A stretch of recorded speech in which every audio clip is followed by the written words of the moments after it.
Hey, what's up guys, and thanks for tuning into the channel. In today's video, we're going to be taking a look at the Transformers Beast Wars Walmart reissue of the 1996 Heroic Maximal Rattrap. But before we get started, if you haven't yet already done so, be sure to subscribe and turn on notifications so you never miss another awesome review. Now, as usual, starting off with our box, we got the old classic Beast Wars packaging.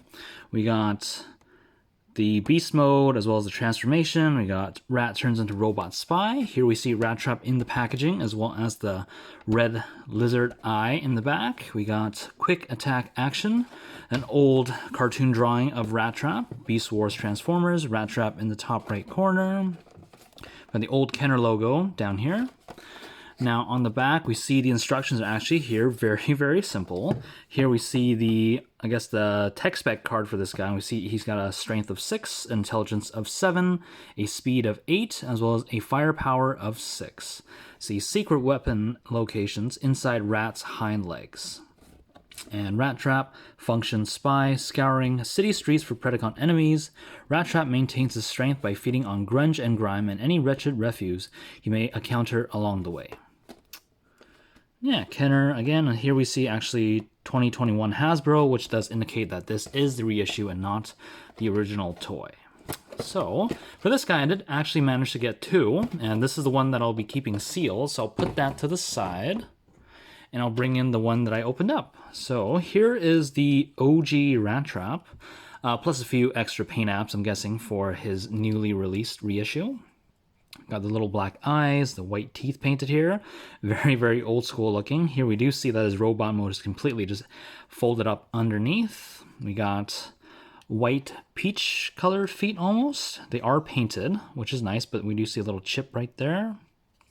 We have this nice bronzish brown color in the back. That kind of fades with his tail, so that's pretty cool. Got some nice molded detailing for the fur as well as his long tail. Now, for articulation, head is solid. You can't really move anything there. Legs are solid as well. However, the feet, both the front and the back feet, are on ball joints, so they can move freely, which is really nice. And the only other articulation that we got is this tail, which is on a hinge. It can go up this far, it can fold down all the way that far down. So yeah, that's pretty much it for articulation. Nothing spectacular. Of course, this is a figure that is now 25 years old, so you can't really expect much from something back then. So let's take a look at some comparisons. Here we have him with, I would say, the best iteration we have of this figure, and this is the generation. I think this was called the Thrilling 30 Rattrap. So there is that. We can take a look. It's pretty cool. Nice comparison there. And here we have the reissue of Cheetor, which I did a review as well just a little while back. And here we can take a look. And there you have it. So I'll take these guys out of the way and let's get on with this incredibly, incredibly simple transformation. Back in the old days, there was actually something called like a one-step transform thing, like a gimmick. There is still that now, but I don't think it's the exact same. But for this guy, literally all we're gonna do is take this tail, we're gonna pull up on the tail, and here we are. We are done. Literally, it's this kind of spring-loaded gimmick that if you see I push down on the tail, it kind of folds everything back. And literally, it's just clipped in via these two kind of clips that clip underneath this shell right here. As soon as you pull it up, he just folds down, and that's pretty much it. The only thing left to do is to untab these hands from these pegs on the shell right there. So we can free up the arms. Same on the other side. And yeah, that is Rattrap for you. Instant transformation. Just like that. Now if we take a nice, we can fold this tail in just like that to kind of, I guess, clean up the backpack a little bit. So yeah, if we take a look here, we got some nice paint apps, with nice silver paint on the legs, the hands, the arms, as well as the top of the head. Nice red eyes. That's pretty much it for paint though. If we flip them around, you can see that's just the rat that pretty much got skinned. You just flay it open, and then here's the robot mode on the inside. So yeah, for articulation, head is on a ball joint. Shoulders can go up pretty much this far. It can go back against the shell here, we can go straight out to 90. We also have a ball joint here at the elbow that can do all kind of twists and bends. Nothing in the wrist. Nothing for the waist due to how it transforms. But for legs, we can kick forward this far, kick back that far. We get hindered by the shell here. We can do the splits out to the side.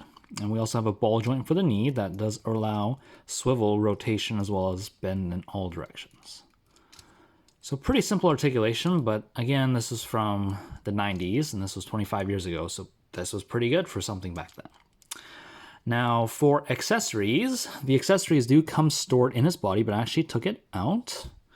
So here we have his gun, which actually comes in two pieces right here. They are stored on the sides of his body, but when you take them out, you can just peg them together like this, and we take this handle, we're just going to plug in into either one of his hands, and here we got Rattrap with his gun. And if you don't want him holding it, you can store it on the side here. We're just gonna lift these arms up out of the way, and here we see these slots on the side. So we're just going to unpeg this. Now the thicker, you see the thicker one here goes over here. We're just gonna slide that in, make sure that fits nice and snug, and the other one just fits over here on this other side, just like that. And there's your storage for Rattrap's weapon. That's pretty much it for the figure. Very, very simple. Nothing too crazy, but still very vintage and very cool for what it was back in the day. He does have a little bit of trouble standing. The knees are a little weak, but also because of the huge backpack that he has. Now, for some comparisons, here we have the latest iteration of this figure. This is Kingdom Rattrap. Of course, this guy looks way more accurate than he ever did, but he's also significantly smaller. But again, this is 25 years later, so you can't really complain about that. And here we have the big boss monkey. This is the reissue of Optimus Primal that I also did a review on just a while back. Here we can see that definitely these guys are not to scale, but that's okay. Scale wasn't really a thing back in the day, so can't really say much about that. So yeah, really, really nice figure. Nothing too crazy, but still, like I said, very vintage. I do want to I wouldn't really say complain, but I just want to bring to everyone's attention that this guy is the same price as this guy. Now, as you can clearly see, the size of these guys is completely different. He is almost like a whole class bigger than this guy, and his transformation is actually a transformation, whereas this guy is literally a flip transformer. So for these guys to have the same price, I would say is not exactly the most fair thing. They're both around $33 Canadian. And I would say for him, that's kind of justified. Whereas for him, I feel like that's a little bit of a markup for what he actually is. He's a great figure. He's a collectible at this point, but still, for these guys to have the same price, that is a little bit, I feel, unfair. So just to let you guys know that if you do intend on picking this guy up, he does seem a little bit more pricier than some of the other figures. So yeah, if you guys enjoyed the video, be sure to let me know by hitting that thumbs up button. And until next time, guys, take care.